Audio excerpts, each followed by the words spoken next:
Good morning, everyone. If I can ask folks who want to take in this session to grab a seat, we'll get started here in a minute. Welcome and good morning. It's always interesting to start Friday morning, so welcome everybody.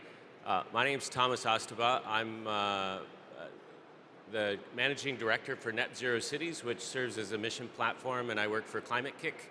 And you'll hear a little bit more about Climate Kick here in a minute. But welcome to this session on reimagining cities, which is envisioned to be a creative exploration of how our cities can evolve in light of multiple challenges. Thinking about issues like economic fairness, economic competitiveness, socially inclusive, connected neighborhoods and communities, and looking at climate resilience and making our cities more sustainable. We have a quite interesting and unusual session. We're going to start with an opening speech, then we'll have a panel discussion, and then we'll have a fireside chat after that for some additional reflection and a little deeper conversation around the practical work that's happening in our cities, including in Paris, here in Paris. So we're looking for look forward to a very engaging session with you, and hopefully you'll take away a lot of inspiration from the discussion this morning. We're going to start first by welcoming Joshua Ampensem. He's the co-director of the Youth Climate Justice Fund and a leading voice in global-led climate action. With over a decade experience championing equitable climate solutions, he has worked alongside grassroots movements, international institutions to drive bold, inclusive change. Josh has previously served as the climate lead at the Office of the UN Secretary General's Envoy on Youth and is the visionary founder of the Green Africa Youth Organization. Please welcome Josh Ampensem.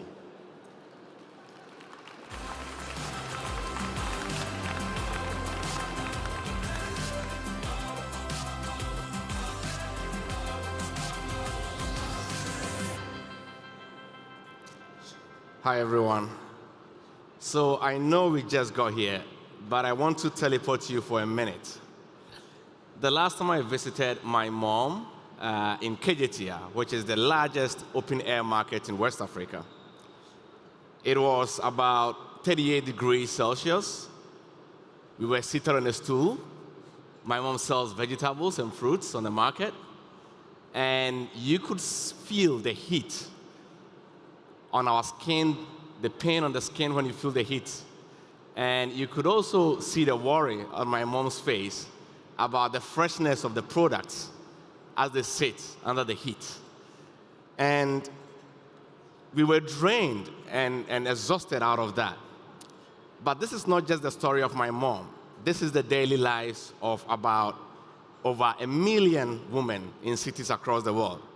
And it's getting worse every day as the climate crisis worsens. I've spent the last 12 years working alongside communities, local governments, cities around the world. I've supported young entrepreneurs and community leaders through some of the world's extreme climate events, like Typhoon Odette in the Philippines and Cyclone Idai in Southern Africa. I've also sat in classrooms where the temperature is about 40 degrees Celsius. The teachers are stressed and sweating. The kids are not able to concentrate. Teaching is impossible. Learning is impossible. In 2019, I led the first technical paper on youth and climate adaptation with the Global Center on Adaptation in the Netherlands. That same year, in 2019, climate disasters wrecked several communities around the Global South. It became clear to me that decarbonization and our quest to shift away from fossil fuel is not just enough to build the future that we want. We would have to invest in climate resilience, and this will mean that investing in local communities and the young people who are ready to lead them. With more and more people living in cities, how these cities are designed and built will decide not just emission targets. It will decide whether a child is born to a safe home, a stable home, or they are born only to flee their home and become a refugee somewhere. It will also decide whether we are able to breathe clean air or suffer from chronic diseases. So this is about justice, the way we build our cities. It's about health, it's about life, and it's about opportunities. So how can we collectively build such cities? Let me share with you 2 examples that highlight cultural integration, workforce development, and the opportunity on how we can build such cities. Let's start with the Global South. The Global South is urbanizing faster than anywhere else in the world. Over 75% of the world's urban population now lives there. And specifically for sub-Saharan Africa, this is growing much faster than anywhere else. And migration trends are very high.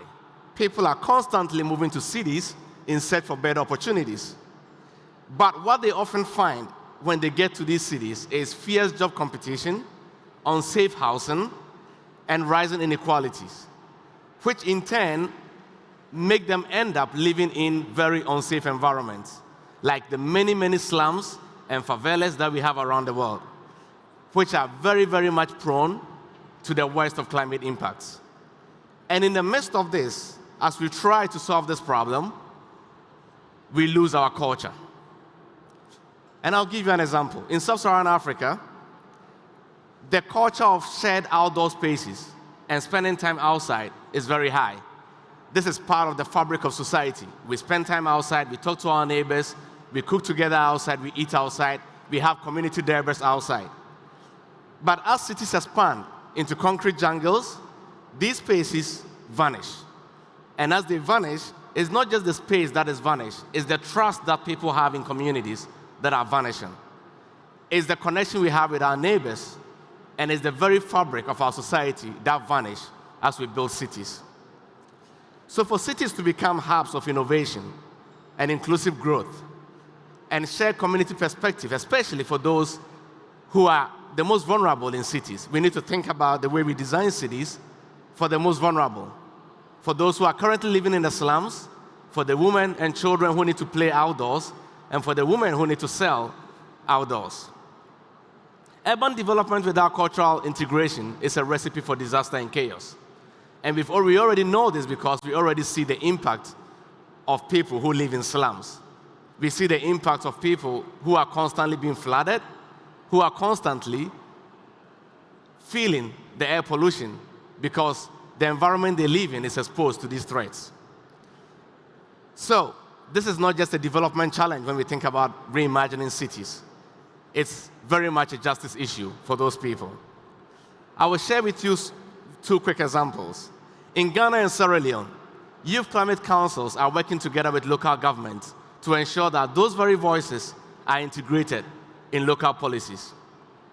In Ghana, the Youth Climate Council worked together with the National Climate Office to ensure that the climate adaptation plans within the cities were not just developed by the ministry, but it was also developed in consultation with households, with market women, with street vendors, and with everyone in the society to ensure that the ministry understood what adaptation and resilience meant for these people.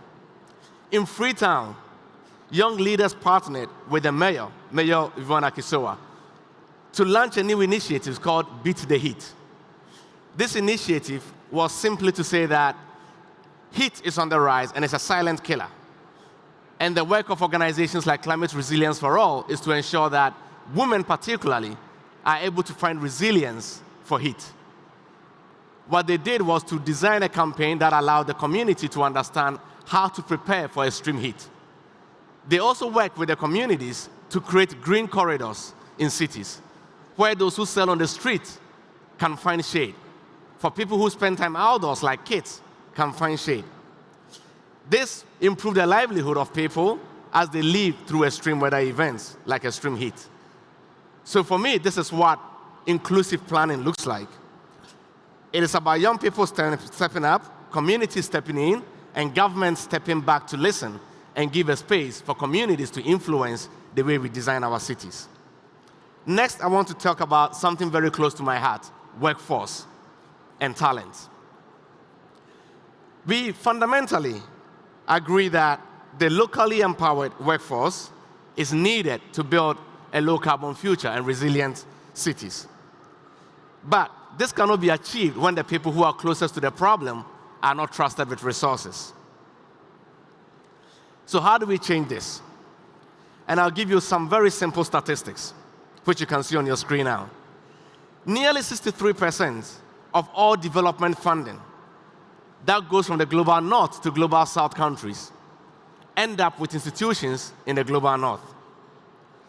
8% of all that funding is what goes to the global majority or the global south. So if we believe that these communities need resources to do their work, why can't we trust them with the resources? And on top of that, only 1% of global climate philanthropy reach young people. And out of that, only a few reach young people, particularly in the global south and indigenous communities as well. So how do we change this? Decarbonization and resilience are not just about concrete buildings, and it's not just about beautiful buildings. It's also about human capital and human resources. Right now, almost 90% of the world's population, when it comes to young people, are in developing countries. And if I look at a continent like Africa, 16%, 16% of all the built infrastructure in Africa are built by local people. The remaining 84% are built by foreign entities. With this, the jobs, the opportunities, the income, the livelihood opportunities that are present for young people are taken away from them. We are outsourcing those opportunities and stalling the emergence of talent and skills in our continent. So, to tackle this, we established something called the Youth Climate Justice Fund. With this fund, we are providing funding to youth-led organizations, enterprises, all across the world, but particularly in the global majority or the global south, so that they can have their own vision of what resilience means for their cities and for their communities. In about 2 years, we've been able to deploy about $2 million to communities in about 55 countries. But philanthropy alone is not enough. We will need governments, we will need investors, and we will need corporations to understand that to be able to drive the change that we need, we will need our young people all across the world, and particularly in the global south, not just to be having jobs in their companies, but to become the raw talents they are, the engineers, the investors, and the entrepreneurs of what a resilient city means. A second example is that at the Green Africa Youth Organization, we are running something called the Africa Climate Innovation Challenge. The reason for this challenge was to understand that while philanthropy is not enough, Africa as a continent is booming with entrepreneurs. These entrepreneurs not just need funding, but they also need accompaniment and support to be able to redesign their communities and their cities. Through that, we are supporting and seeding those entrepreneurs. We've also launched something we call the Africa Climate Research Fund, understanding that there's a huge research equity gap in the world. Currently, 78% of all the climate research funding dedicated for Africa end up in global north institutions. Between 1990 and the year 2020, 90% of all the climate research funding, that research that was most cited for the work that we do on climate, were authored by global north researchers. This inequality exists. We have to name it, we have to call it, and we have to put in efforts to fix it. This is why we are seeding these young researchers and early career researchers in universities to do the research that is needed to build resilient cities. Good examples like the Zero Waste Cities Initiative of the Green Africa Youth Organization, which won the Earthshot Prize, is a good example of how young people and women, informal waste workers, and in the informal economy in Africa and in the global south need to have their rightful place in designing how a waste-free city would look like. By doing this work, they've been able to reduce as much emissions as a round-trip flight from Accra to London in a single year in a single municipality within a city. Young people are capable, our informal women are capable, they are talented, and they have the insight and the skills to help us build the city that we need. I'm going to conclude my talk, and I want to leave you with something. The women on the open markets, the children in those classrooms who are sweating and are not able to study, they are not side stories of the climate crisis. They are at the center, and they need to be at the center. They are not waiting for any permission to lead. They have rich insights. They have the understanding and the lived experiences that can help us build these cities. Our job is not just to resource them, but it's actually also to invest in them, to listen to them, and to build alongside them. So, the next time I sit with kids in the classroom or visit market women in an open-air market in a developing world, I want to know that our climate solutions and the reimagination of our cities are not just to meet global climate targets, but they are personal solutions that work for these people. Let's build cities that don't just survive the climate crisis. Let's build cities where everyone in it and everyone in it everywhere can thrive, sustain, and find their place in these cities. Thank you.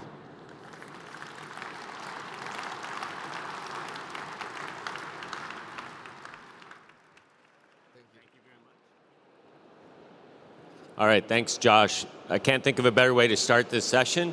A real call to action about the challenges and the people that are at the center of this work. We're going to move right along because we want to cover a lot of ground in the time that we have. So I'm going to introduce the panelists while they're bringing the chairs up, and they'll join me on stage. We've structured this next part of the session to bring together a leader from city government, a leader from business, and a leader from innovation and nonprofit communities looking to support both cities and businesses in climate action, to bring different perspectives into a shared conversation about how we reimagine cities. So I'd like to welcome Deputy Mayor Arjen Kapjens from The Hague.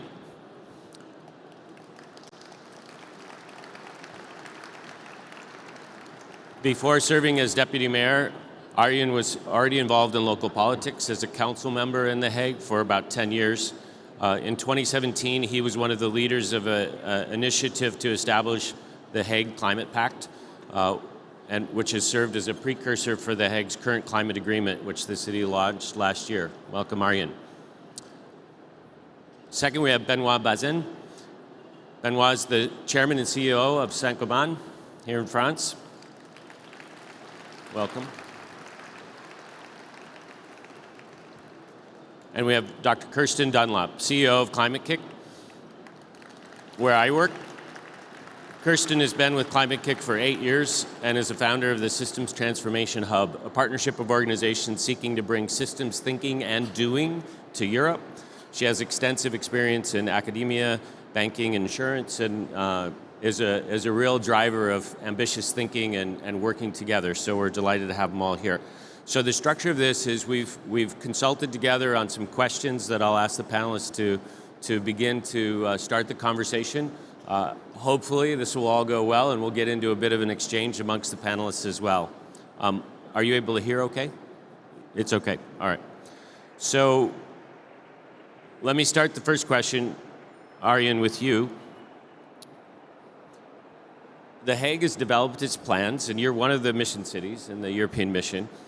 To what degree do you, as a city leader, engage with the question of reimagining your city? What does that suggest to you, considering strategies, actions you have in place and are working to implement?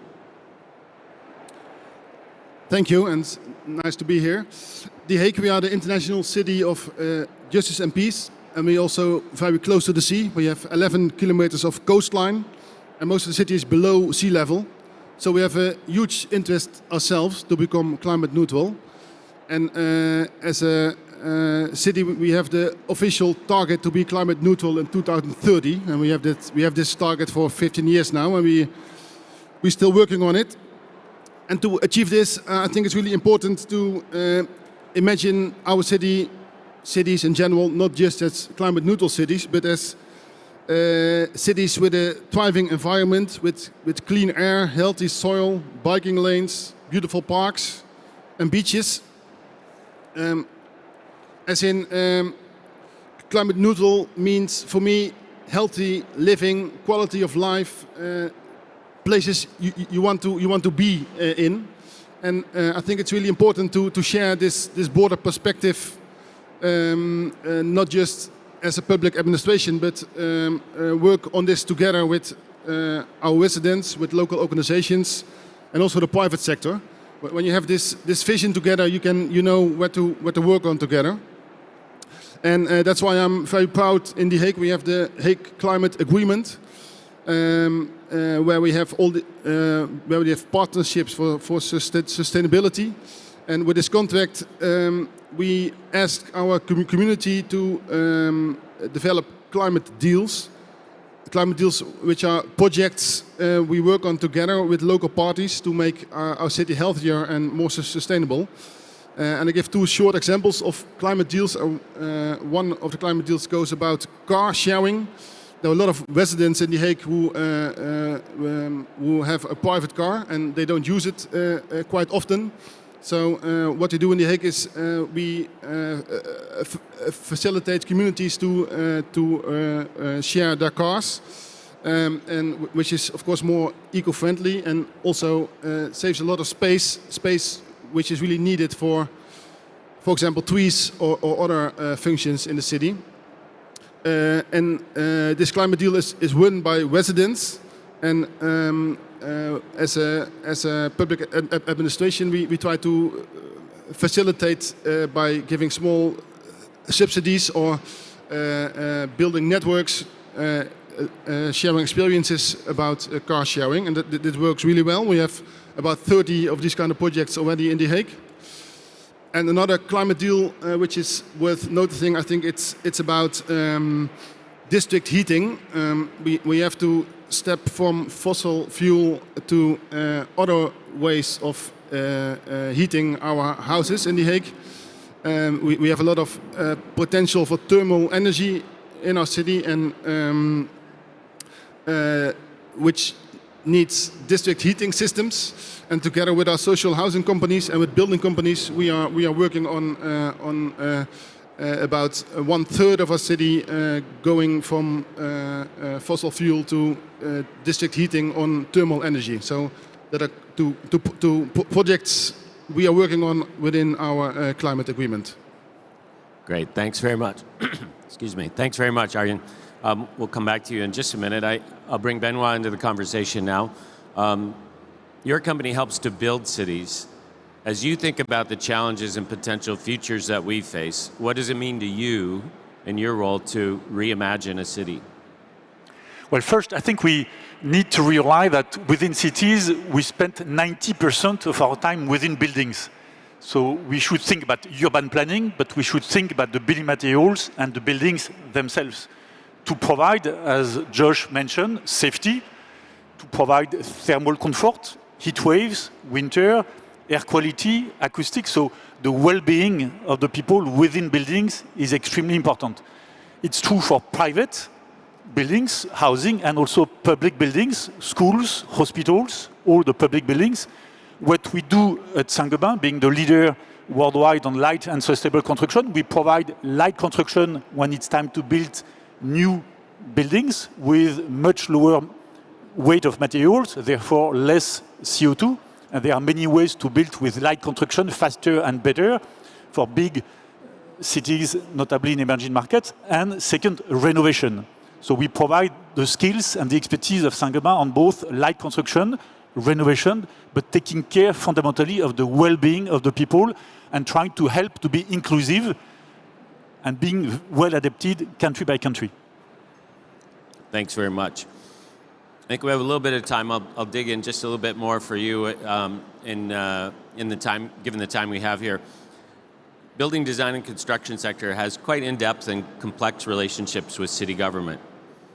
How do you think about the opportunities to work together in support of needed transformations we face, considering issues of affordability, social inclusion, climate resilience, and vibrant businesses? To what degree does innovation help Saint-Gobain in its work? Well, first, I would say the first positive point, we have to keep in mind that within the built environment, technical solutions do exist. So the true innovation is more the scale, because technical solutions, creating a passive house in Amsterdam, in Manchester, or in Africa, we know how to do it. The true difficulty is how to scale, and therefore you need indeed partnership. You need also innovation, and we invest a lot. The building materials manufacturers, Saint-Gobain, we spend 600 million euros every year on innovation. We have more than 40 partnerships with startups in multiple countries every year. What is our innovation is to decarbonize our processes. We dropped 34% our CO2 emissions in the last 6 years, provide low carbon, circular economy. We partner with cities. With the city of Paris, we have a partnership to take back all the glass, the plasterboard of demolition job sites. We have launched 100% recycled gypsum. We have total Saint-Gobain worldwide in 80 countries, more than 26% recycled materials in our production. So we can innovate a lot on low carbon, circular economy. But fundamentally, the innovation for us, in order to reinvent the cities, is how we partner together with local competencies. Josh was very clear that we need to use local competencies, local jobs, with the city officials, with the architects, with the building materials, the distributors, the contractors. So this is why we launched 3 years ago an observatory for sustainable construction in order to scale and propagate all the ideas on what means sustainable construction, what are the levers, what are the barriers, kill the misconception that sustainable construction could be more expensive, and fundamentally accelerate, scale what we can do, because the technical solutions do exist. So that's what we aim at. Innovation is more scaling versus inventing something totally different. Thanks very much. All right. Excuse me. Kirsten, you've led Europe's leading climate innovation community for nearly a decade now. While there have been some progress made in mobilizing action of greater scope, scale, and urgency, we also see that we are not making enough progress in response to the scientific guidance of the UN and the IPCC. In your view, what is preventing us from the needed mobilization? And given those barriers, how can innovation specifically help us move farther, faster? Well, it's a very topical question, given where we are 10 years on from the Paris Agreement and what's happening over the other side of the pond, as you would say in Australia. I think there are many answers to the question of what's getting in the way. Why are we not mobilizing at scale and speed? I'm going to pull out 3 or 4, number one of which is habit. And I'm particularly wishing to signal out here the habit of what we have taught ourselves in terms of what we know, how we're trained to think, how we're trained to act. And I think about the work that we are doing to support hundreds of cities to transform, and the work we're doing actually also here to try and bridge these discussions with cities, with industry. One of the habits that keeps coming out is you talk with national governments about one of the critical elements that would be needed, which is that ministries across environment, construction, economy, finance talk to each other. That's not a habit. And it's an incredibly difficult habit to retrain how to get people to talk with each other differently. We have trained ourselves for the last 150 years to look at big, complex, difficult problems and decide to compartmentalize them into small actions that we can do in incremental ways, in siloed and fragmented mechanistic ways.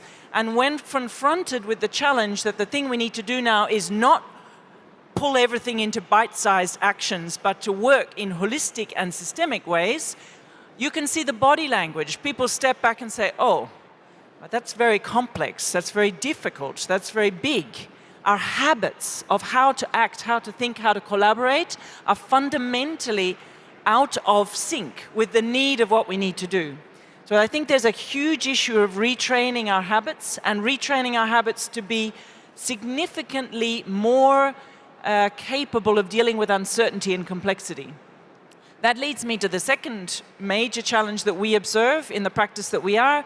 It's a very simple thing, but it's a very deeply human thing: fear. Look at the fear that is rippling through the world now, at least on the global north, the fear of being called out, the fear of being incarcerated, the fear of not knowing whether the world we are building is going to be wealthy enough, safe enough, productive enough. The fear, and it is really easy to feel it when you notice the emotions that get into the room when we start to hear the discourse shift towards competitiveness, strategic autonomy, and security. You can feel the relief of, oh, we can get back to something we know.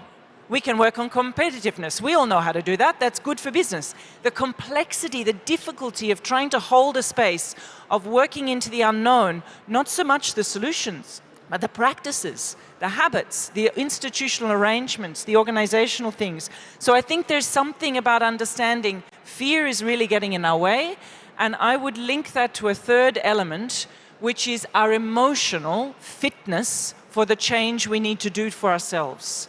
And one of the things I observe is the world that we have made of a constant growing addiction to dopamine signals, chemical signals of rapid response, immediate saturation of information, immediate need to know, instantaneity. It is literally triggering our brains to be predominantly acting as limbic systems. So the spaciousness, the sense of possibility, the creativity, the space for building partnerships that are long-term, sustained, multifaceted, deeply collaborative, that requires a capacity of emotions, of cognitive reasoning together, a capacity to behave differently that we are training ourselves out of with the ways in which we're living. Even just the sleep cycles. We are not getting enough space, physically and emotionally, to do better work. And I think the last reflection is we are dealing with interests, vested interests, self-interests, the combination of fear of the unknown, fear of uncertainty, of difference, trained habits, everything feeds into the instinct to stay with what we know. But there is one other critical fact that I think is one of our number one learnings working in innovation. Most of the research in the work that we're doing now to partner with communications agencies that are specialized in this, to partner with arts, culture, with organizations and people who are specialized in how to think about shifting narratives. What comes across constantly across all cultures in the world, 20% of humans are genuinely motivated by morality, by some sense of saving the world. 80% of us are motivated by a sense of what is life good for? Who am I with? Who do I care about? Is this interesting? Is it sexy? Is it what we need? Is it in my own interests? Also for the basic needs of livelihoods. 80% of us are motivated by interest. And that's not evil interest. That's just a natural 80% of a need to understand, if I'm going to do this transition, what's in it for me, for my kids, for my school, for the people I go and play sports with? And we have not designed the narrative on innovation or change for that 80%. We have designed a narrative for fear, and that is not, as we learned from COVID, fear does not sustain us. So the number one answer, I think, for innovation is it has to build hope. And it has to demonstrate, most importantly, the capacity to learn. The one thing that we can lock. We demonstrate possibilities. We show that it's good for well-being, as Joshua was saying. We show it's good for livelihoods. This is repathing ourselves to different habits. Great, thanks. And I think, go ahead.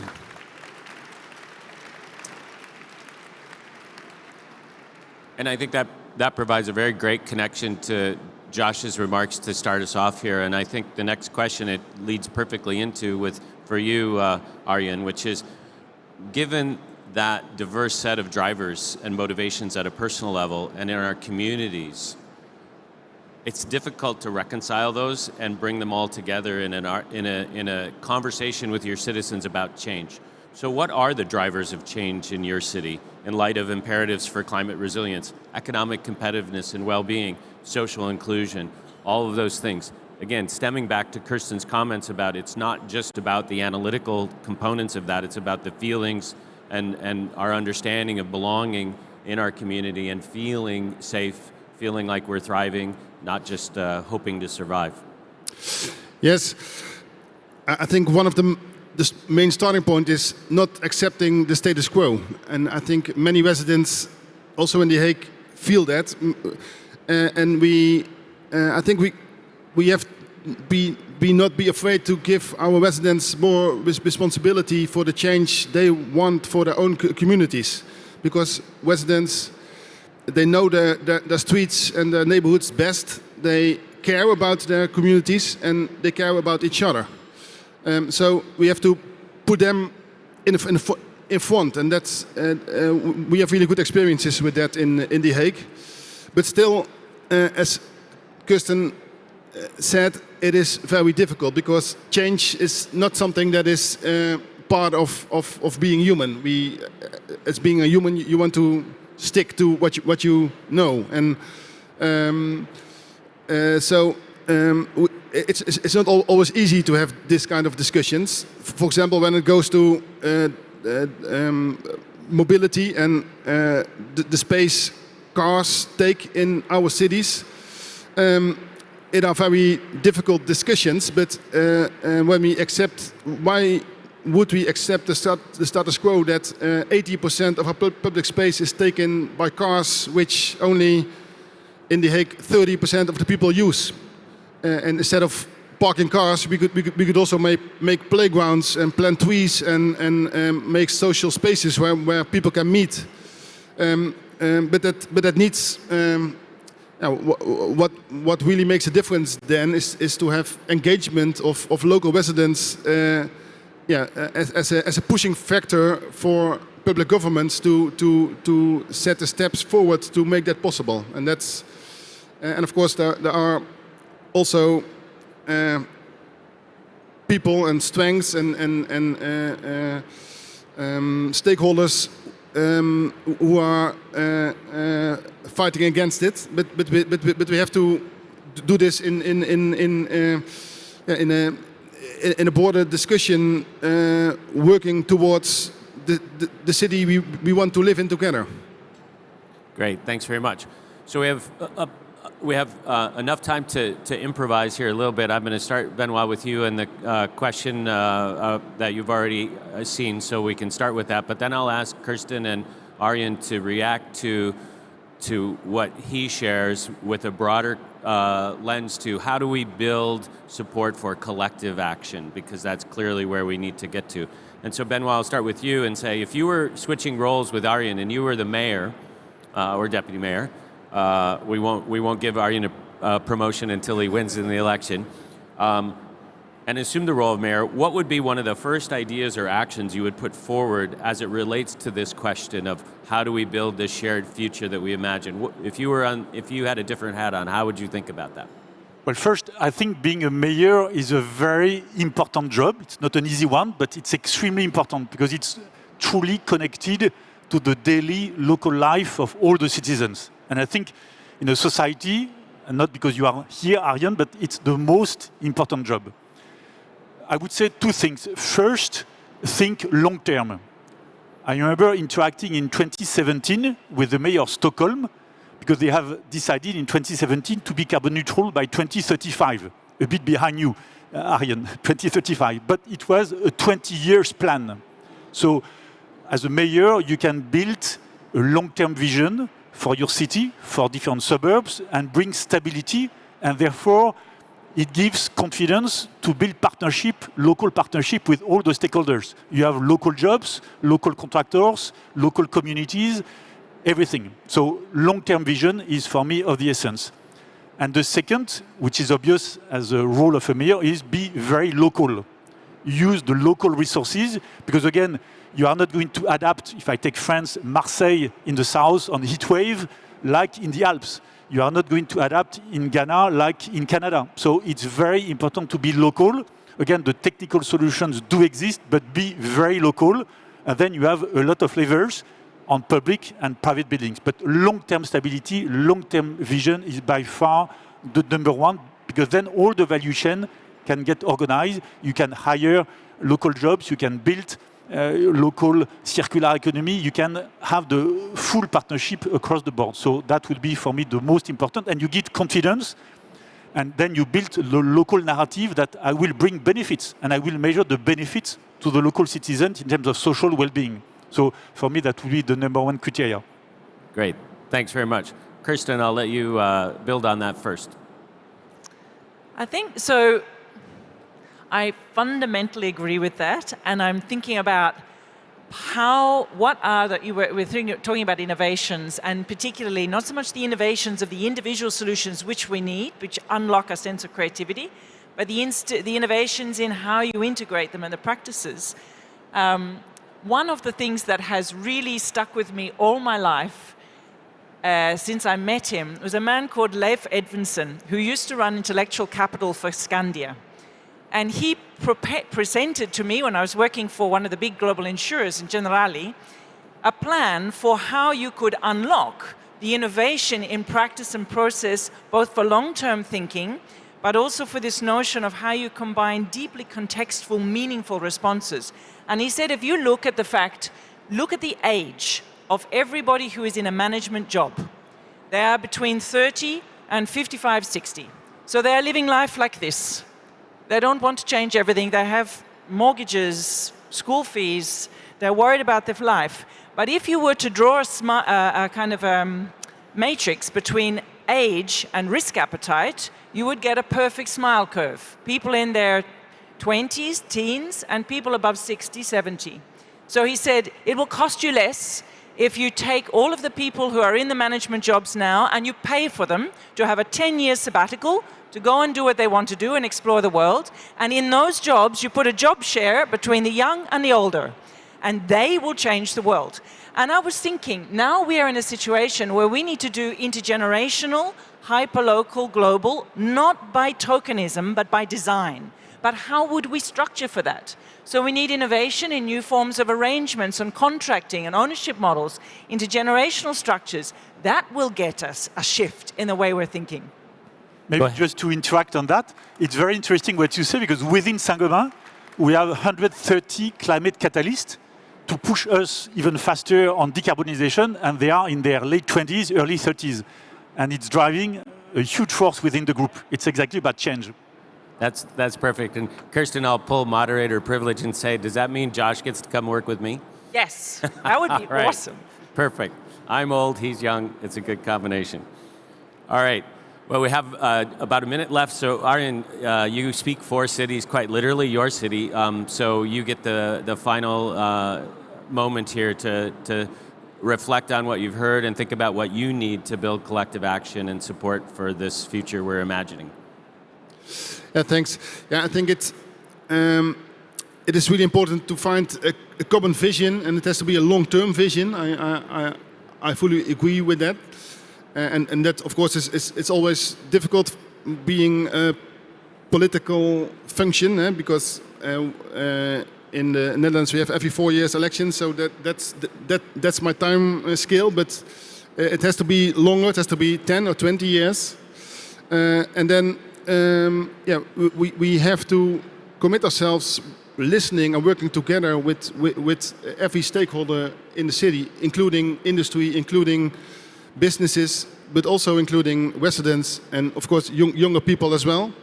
I want to share one example we have in The Hague. It's we are working with a permanent residents climate council. We have randomly chosen 17 inhabitants of our city.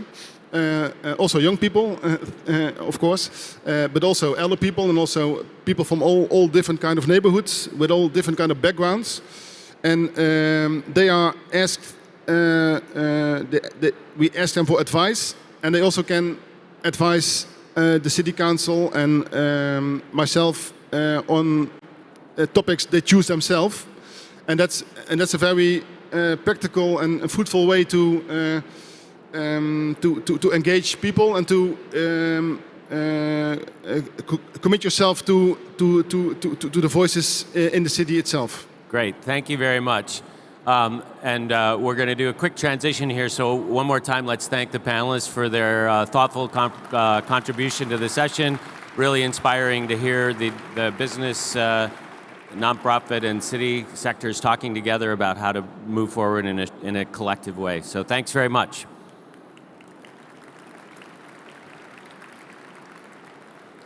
Chapter 3 of this session, moving right along, is going to see us get a little bit more close to the ground on a day-to-day basis. And so I'm going to welcome up two people to join me in a fireside chat. I'm looking for the fireplace that's going to be put up here. They're going to showcase how adaptation mitigation strategies in cities can be translated on the ground, focusing on what's happening right here in this city, in the city of Paris. And we're bringing together the perspectives of an entrepreneur and an urban planner and ex-city official who's now working with cities all over the world. So I'm going to invite them onto the stage. Hélène Chartier with C40 Cities.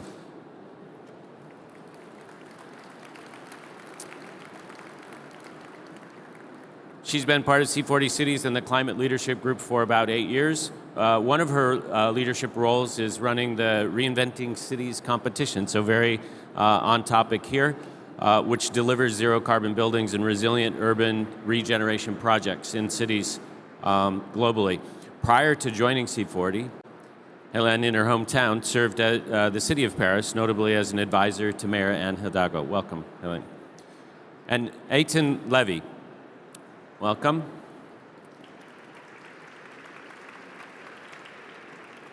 Eitan works on adapting existing buildings to ongoing climate and societal changes. He's a co-founder of Roofscapes,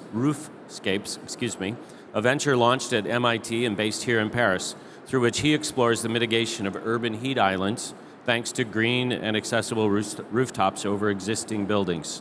So working with the existing building space. So we're going to have a bit of a discussion together and an exchange with each other around how some of this work really gets done on the ground. Some real tangible examples to complement the messages we've heard earlier in this session. And Hélène, I'm going to start with you. I'd like to help you start to build that bridge from the panel discussion and speak from your own experiences working both with a city and with C40 cities, with many cities.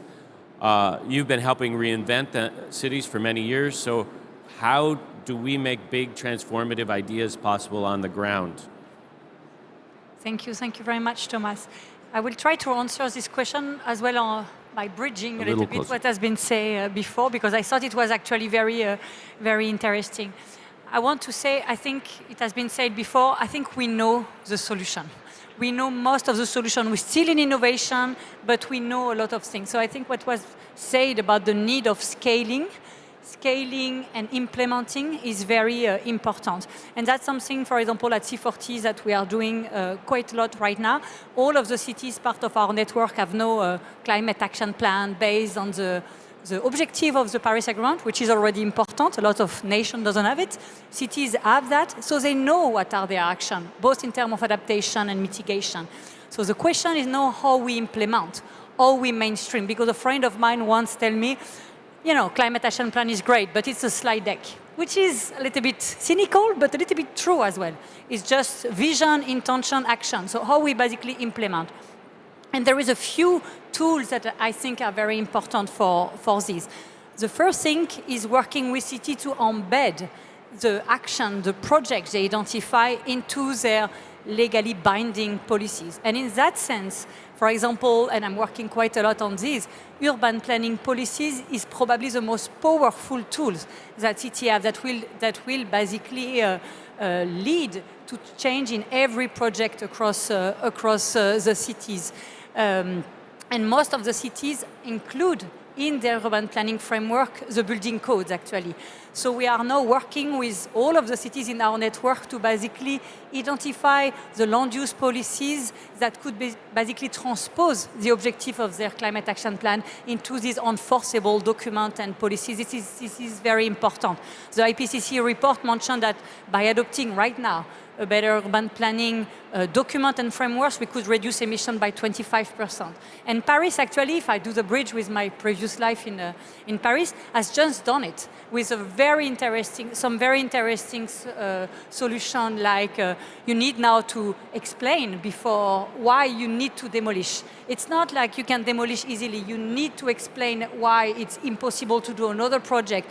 You need to use low carbon material before considering concrete and steel, and explaining the why you cannot. So we basically turn away the other one, and a lot of important climate solution. The other thing is also helping city to procure differently, use also the power of their own project to basically pave the way and everything. So we will work with every city in our network to make sure that what they say in their climate action plan is now a reality in their procurement process. And the final things, the final pillar, I would say, it's very the finance. And in that sense, another thing we are now working with cities, it's going to be mandatory for all of our cities to also adopt what we call a climate budget, which means Now every decision in the city will need to be explained and made also considering the impact of carbon of their project. Building a school, changing, I don't know, the food in the school and everything will be decided also not only taking financial consideration, but also taking carbon consideration. And I just want to finish maybe about two other things that were said before. Partnership is very important. You mentioned Remonting Cities, an initiative that is growing and growing, and that we started actually with Climate Kick. It's important to test innovation, to experiment, but also to prepare this change. You cannot do policy change without discussing with the private sector, and also to channel finance to this scale. The other things, and I really like what Kirsten said before, the mindset is also very, very important. We need to fight disinformation. I think we are facing a very specific moment in our world, and I'm very proud to have been working closely with Anne Hidalgo, and she has been really a pioneer on things. We need to fight for our democracy, and we need to fight again for science. You know, there was an article this week in Libération, one of the main French paper, who basically someone was saying, if today the sea was boiling because of climate change, there will still have people who would say, this is not climate change. So we need also to find, as a mayor, who need to continue their leadership, as private leaders who also can pave the way on climate action. We need to fight to help them to fight the disinformation they are facing. And believe me, Anne Hidalgo has faced a lot of disinformation to push this climate agenda. And the last point, but I think it has been said, is leadership. Without a good leadership, and not only from mayors, but also from the private sector, to make sure a lot of private sector now are doing some sustainability solution. But are they really scaling in all of their portfolio? Not so much, and that's really this type of leader in the private sector that we also need today. Thank you very much. And I think, you know, speaking from my perspective with the city's mission, yes, go ahead. And having worked with and knowing C40 cities for a long time, I think the value of having a partner that's working with cities as they're going through this process and being on the journey, helping them get access to support that they need to bolster leadership, to provide capacity to help bring the private sector and finance to the table. I think it's a critical dynamic, and one that, you know, I think we can see some of the results in Paris of how over time that really starts to make meaningful changes. So thanks very much for that. Aiton, over to you. You work in Paris as an entrepreneur, and you have to work with public and private partners to deliver on your work. Building on what you've just heard and what we've heard, what are your experiences, and how's that helped you realize what the future of our cities could look like? I think you have a very specific way that you've started to work in that, but I think no doubt you have broader ideas as well about climate resilience, social inclusion, and economic vibrancy. So over to you. Great, thank you, Thomas. So I'm a co-founder of Roofscapes, and the reason we decided to launch this company a few years ago was that we felt, as architects, I'm an architect, that there was a lot more work that was required in order to adapt our buildings, our existing buildings, to a changing climate. And we were seeing how there were here and there many great initiatives, but in the very specific context of Paris and more broadly of European city centers, we realized that there were a lot of pitched roofs, in fact, roofs that are not flat, and that they were a bit left out from all climate change adaptation policies. So we have been developing a system of timber platforms. We just installed the first pilot last year together with the city of Paris, not too far from here. And on this pilot, we've been able to monitor the impact in terms of temperature reductions, biodiversity reinforcement, water retention, and so on. So that's just to set up a bit the context for those who don't know what we're doing. And over the past few years, of course, there's been a few lessons that we have been learning and finding out about. And I think there's four main things that we realize as a small actor pushing private and public actors to move forward with the adaptation of their buildings. There's four things we've discovered that are very, very important. One is the experimentation, the fact that we need to experiment more and more at all scales, in all territories, to adapt our buildings and to test out solutions that maybe have been tested elsewhere, but maybe they've never been deployed anywhere. And it's very hard, as Justin was saying in the previous panel, it's very hard when we don't know something to accept it, to trust the newcomers who have an idea and are trying to convince you that you should do something. So I think it's super important that small and big actors are taken seriously whenever they think that something should be tried out, something has never been done, and when everyone else agrees that there's an issue that might be fixed with that solution. Second thing is about financing. Of course, everyone wants money, everyone needs money to deploy their projects.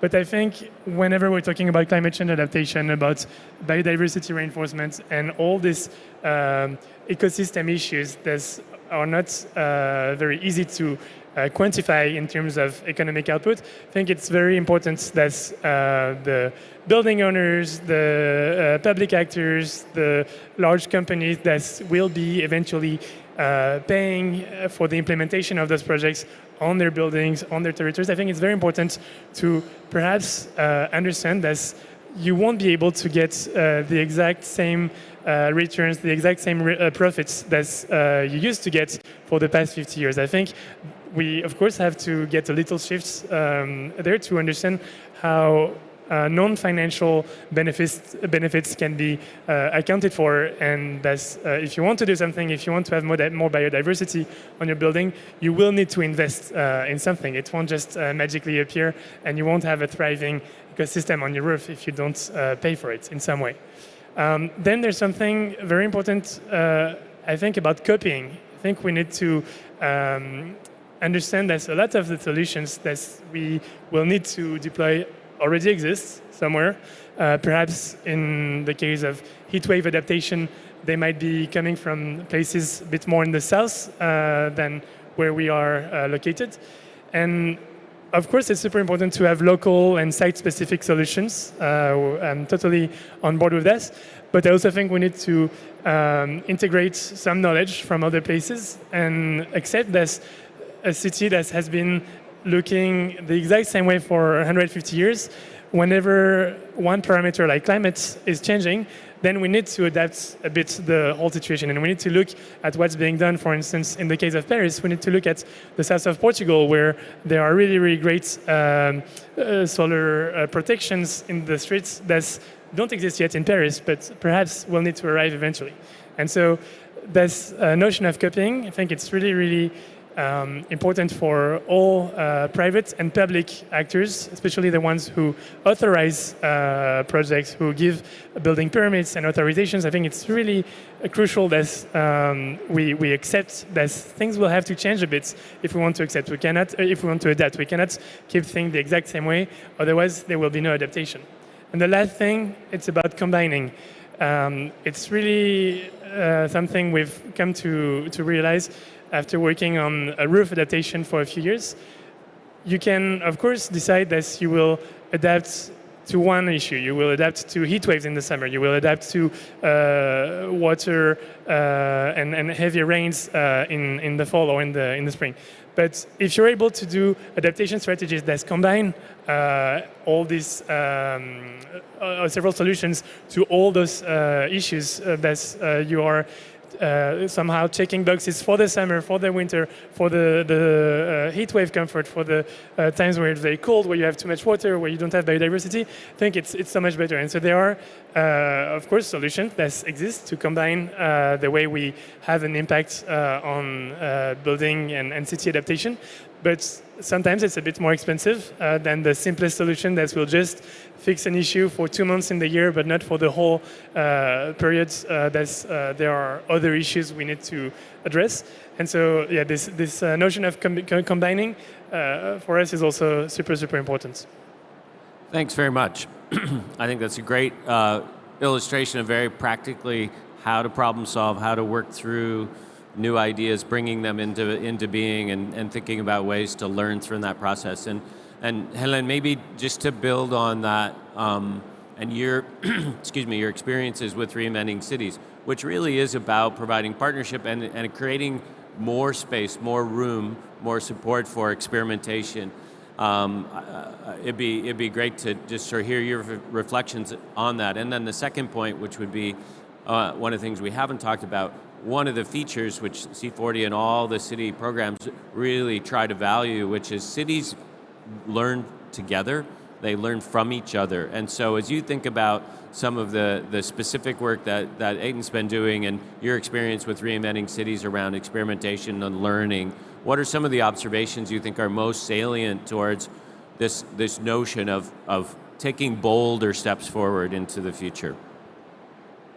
Yeah, first of all, congratulations. I think it's a very interesting project and prototype that I hope will be scaled. I just want to add, and to answer your question, to add, we know that between 1990 and 2022, I think, so 30 years basically, cities, like green space in cities have been reduced from 30%. While we know for sure the power, and many, you presented very well, of urban nature to reduce heat, but also sometimes also to absorb flooding and everything. So we need to find solution. Someone was saying that before. Of course, the solution in Paris are maybe different from another solution. The roof is actually a very important element. We see New York, for example, has now passed a new law, law that says every building, not just the new one, but every building will need to have a use for their roof. Either greening, either energy production, or a terrace. So it's a new living space. So it's becoming, and they have, I don't know, I think they have 15 years, every building. Of course, it's easier in New York because you tend to have these flat. But I think it's very interesting, and as you mentioned, that's exactly what we are trying to do with Reinventing Cities, is also to say, okay, in Paris we don't have this flat. So at least in the old Haussmannian and approach. So we need to find innovative solution. Through Reinventing Cities, we have now been working with more than 4,000 private sector, startup and investor and architect and others to develop this kind of project already in 25 cities all over the world. We are now working also with university, 1,500 universities to also participate to this concrete piloting. And again, I think then to answer maybe the second part of your question, I think the power is to test, to then scale. So I really believe, and when I joined C40, I didn't know how much powerful this exchange between cities would be. And it's really at the core of what we are doing, but it's really, if I take a very concrete example, School Street. School Street. We have seen one city developing a school street. It's actually not Paris, but we have seen one city starting it. We basically organize a discussion between the mayor, between the technical services to explain how they did it. How they did it, cities who has more money, or they did it like permanently, cities who has maybe a little bit less resources, they can do it with more tactical approach. Like in 5 years, I think it's 1/4 or 1/3 of all of the C40 cities that are now trying to implement School Street. So there is this form of positive emulation between the city, maybe positive competition as well, that really is working. So yes, and I would say, and the last thing, and I insist, I think, on forcing that in policies. So tomorrow the solution that is tested become the policies and the new norm in the city. That's super. Really appreciate it. I think that puts a nice bow on the discussion that we've had throughout the session here. So thanks very much for that. So I hope for everyone who is here that this session has given you a combination of inspiration, an opportunity to reflect upon how you experience the city you live in or the cities that you work with, if that's part of what you do day to day. I think we also want to hear from you, and we have a question and a poll here we would like to get your thoughts around, which is, as Change Now is exploring bringing cities back into the spotlight for 2026, after the cities programs held the past 2 years, your insights are valuable in shaping how Change Now can engage with urban transformation in a way that brings real value and complements the broader urban ecosystem. So what formats, content, audiences do you believe would be most impactful? Share your ideas by scanning this QR code on the screen, and obviously share your ideas with each other and talk to each other. So I hope this session's been a good way to kick off your Friday. We thank you for your time, and I think let's give one more collective round of applause for everybody who contributed. Josh, Benoit, Aryan, Kirsten, Elaine, Aiton. Thanks very much.